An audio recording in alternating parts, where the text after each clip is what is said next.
안녕하세요. 세계 속의 한국 경제를 읽어주는 남자, 여러분의 든든한 경제 파트너입니다. 2026년 병고년 붉은 말의 해가 밝았습니다. 새해 복 많이 받으시라는 인사를 건네야 하는데 솔직히 말씀드리면 마냥 웃으며 덕담만 나누기에는 우리 앞에 놓인 현실이 참 만만치 않습니다. 오늘 제가 들고 온 이야기는 바로 이창용 한국은행 총재의 2026년 신년사입니다. 아니, 그 딱딱한 총재의 신년사를 왜 들어야 해? 라고 생각하실 수 있습니다.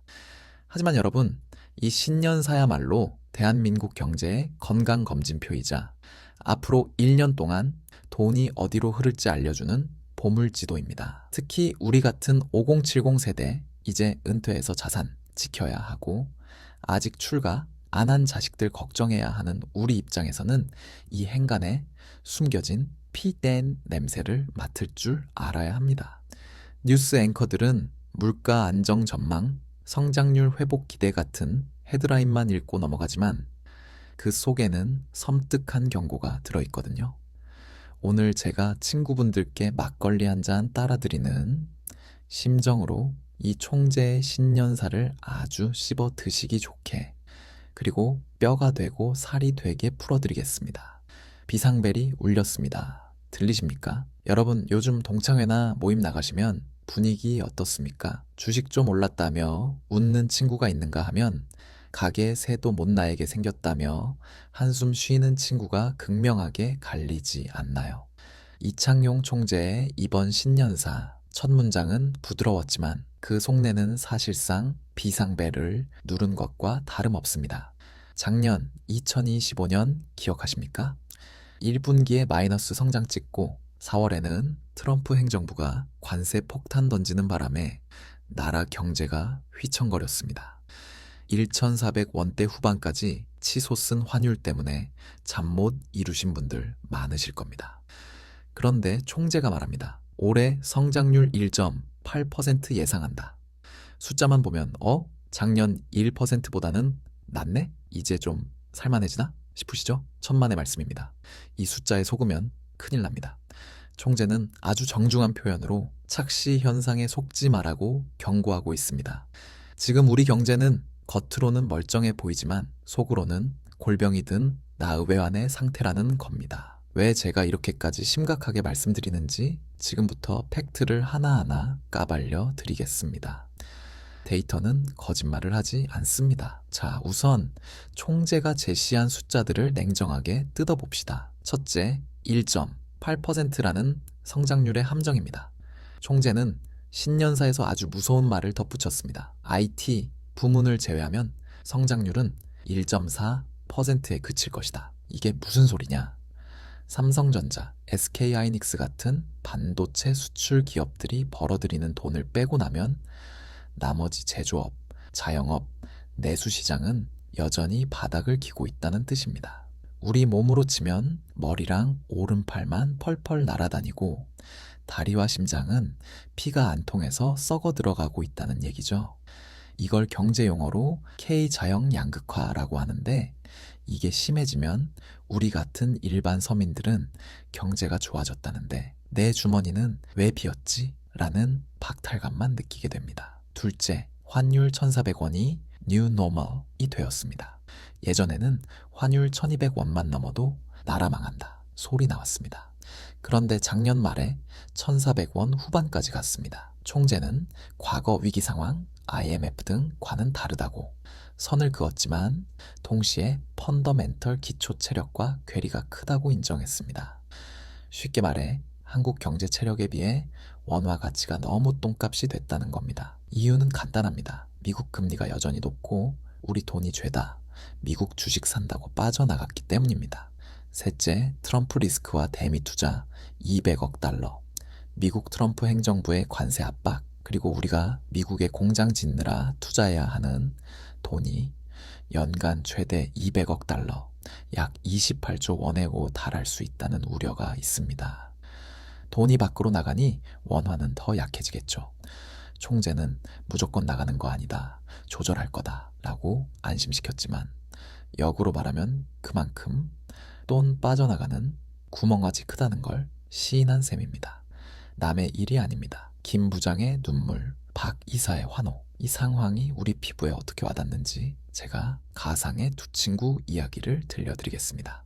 제 친구 김 부장과 박 이사 이야기입니다. 사례 1. 대기업 퇴직하고 퇴직금 털어 치킨집을 차렸습니다. 총재가 말한 IT 제외, 성장률 1.4%의 주인공이 바로 김 부장입니다.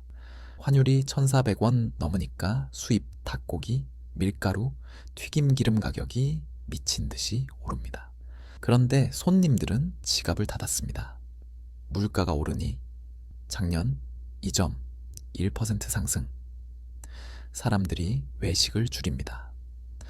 김 부장은 뉴스에서 수출 호조, 반도체 대박 소리를 들을 때마다 분통이 터집니다. 나라 경제가 좋다는데 왜 나만 죽겠냐는 거죠. 이게 바로 총재가 우려한 체감 경기와의 괴리입니다. 김 부장 같은 자영업자, 중소기업 다니는 분들에게 2026년은 여전히 한겨울일 겁니다. 사례 2. 국민연금 믿었던 박 이사의 배신감. 이번 신년사에서 제가 가장 소름 돋았던 부분이 바로 국민연금 이야기입니다. 총재가 아주 작심하고 비판했습니다. 국민연금이 해외 투자한다고 달러를 너무 사들여서 환율이 폭등했다.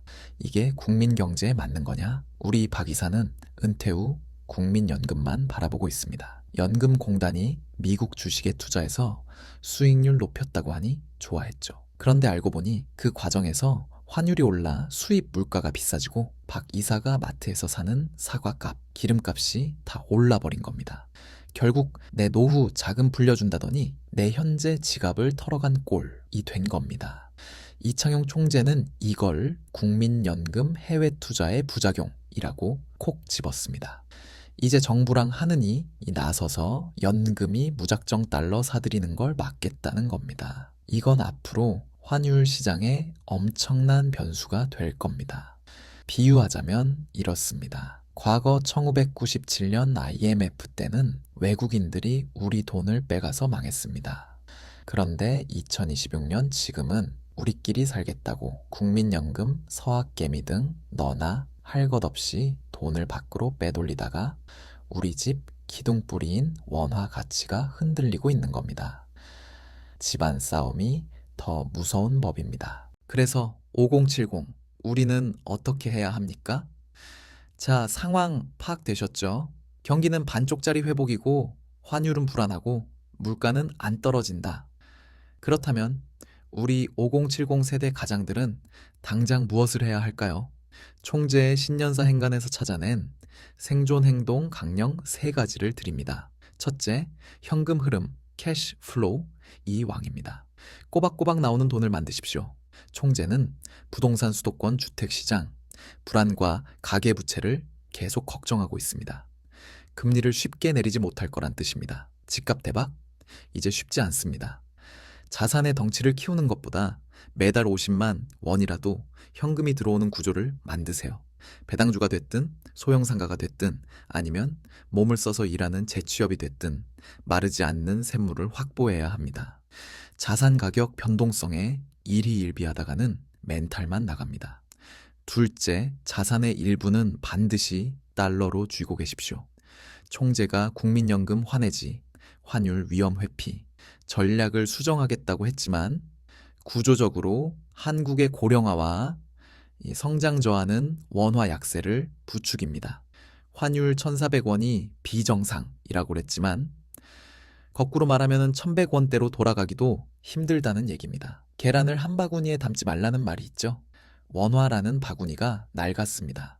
자산의 10에서 20% 정도는 달러 예금이나 미국 우량 채권 주식으로 가지고 계시는 게 우리 집안 경제의 방파제 역할을 할 겁니다.